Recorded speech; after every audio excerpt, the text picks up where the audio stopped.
Bientôt, le projet étude de l'ONG WeWorld va boucler la boucle de ces 3 années de mise en œuvre.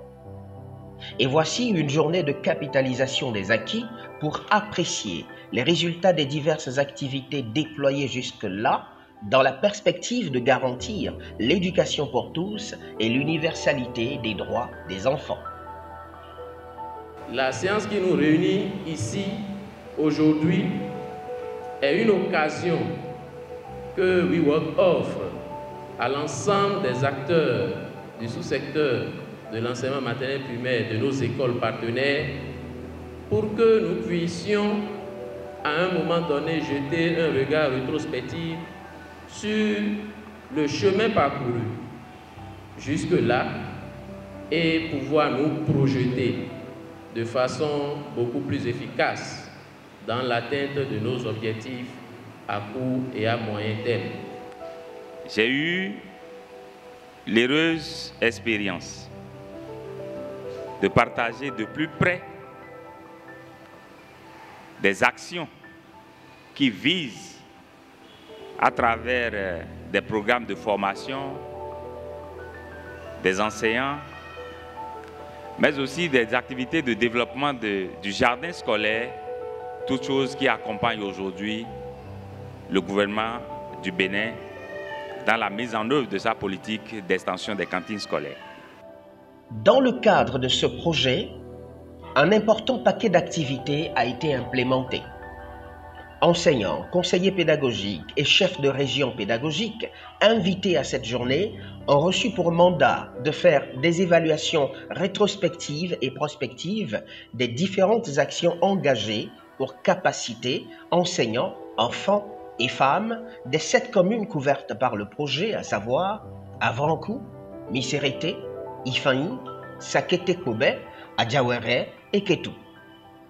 Je peux dire à la date d'aujourd'hui que l'ensemble de ces activités ont été totalement exécutées et que les indicateurs sont déjà au vert. La dernière des activités est celle pour le compte nous sommes là. Il s'agit de la journée de capitalisation. C'est le moment de dire que nous avons tiré beaucoup de profit par rapport aux activités de l'ONG WeWorld à Apollo-Cité. Et je voudrais déjà aussi exprimer notre besoin ou notre souhait de continuer, de toujours voir WeWorld continuer cette activité dans notre commune.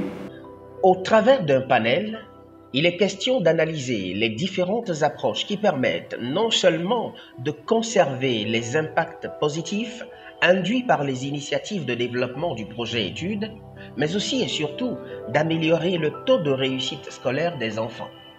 La meilleure est celle qui consiste à responsabiliser l'enseignant. Il faudra qu'il prenne conscience que l'avenir et le devenir de l'enfant dépendent de lui. En réalité, le rôle qui lui est dédié est de faire en sorte que l'enfant d'aujourd'hui soit un homme vertueux pour la société, un homme de qui profite la famille, la communauté et même le pays, un homme qui est engagé pour le développement de son pays. Un enseignant, c'est celui qui dispense des savoirs spécifiques dans un domaine donné, corrige et fait le feedback. Mais quand je dis un bon enseignant, c'est celui l'enseignant qui va au-delà, en développant des qualités qui permettent à l'enfant d'être lui-même, d'être meilleur que ce qu'il est aujourd'hui.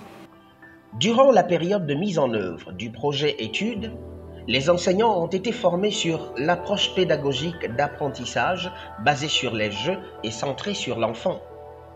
Lors de cette journée de capitalisation, les acquis y afférents ont été évalués en vue d'assurer l'épanouissement et la protection de l'enfant en milieu scolaire.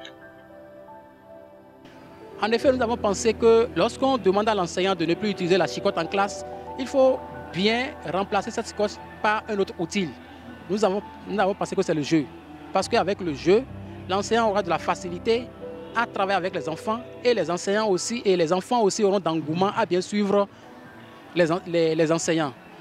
La remarque est qu'après cette formation, les enseignants ne mettent pas systématiquement ces acquis-là en pratique. Les directeurs des écoles primaires et maternelles doivent être mis à contribution pour que dans l'examen et leur visa approbation des fiches que leurs collaborateurs leur soumettent, ils puissent vérifier la prise en compte du jeu. Cette responsabilité doit remonter également au niveau des conseillers pédagogiques et CRP lorsqu'ils sont également en train de faire le suivi. J'espère que ces journées ont un peu aidé. Ce n'est pas pour dénoncer qui a fait les châtiments corporels, qui a fait ça, ou ceci, ou c'est ça. Les formations sur les jeux, je comprends que parfois, si on ne l'a jamais utilisé, ça peut être difficile de l'intégrer dans les classes. Mais ça ne doit pas finir là. Vous êtes là, vous continuez votre travail. Et on doit continuer à aider les enfants à réaliser son plein potentiel. Des rapports de suivi pédagogique élaborés par des conseillers pédagogiques, il ressort qu'il y a des enseignants qui se sont illustrés par leur maîtrise de cet outil méthodologique d'apprentissage par le jeu. Leur mérite a été reconnu et célébré publiquement. À la faveur de cette journée et de capitalisation des acquis du projet, nous avons récompensé un enseignant par école en leur décernant des lettres de félicitations, et parmi ces 5, ceux qui sont venus dans le classement premier et deuxième, ceux qui sont les premiers et les deuxièmes ont reçu en plus de cette lettre de félicitations une enveloppe de 80 000 francs pour le premier et de 60 000 francs pour le deuxième. Dans le lot des récipiendaires, et de manière bien exceptionnelle, une femme a été distinguée. Elle porte l'insigne de la meilleure enseignante. WeWorld a été une découverte pour moi et en 2019 où je prenais service et j'ai vu en l'ONG une potentialité de réussite des enfants. C'est tout comme si j'attendais ce projet depuis des années et j'ai pris à bras le corps ce projet et tout ce qui est à comme activité, je m'attelle à le faire, à aider WeWorld à évoluer, à nous aider également, puisque en réalité WeWorld est là pour nous aider, pour aider les enfants à réussir, surtout les filles. Démarré le 1er janvier 2021, le projet étude achève sa mise en œuvre le 31 décembre 2023.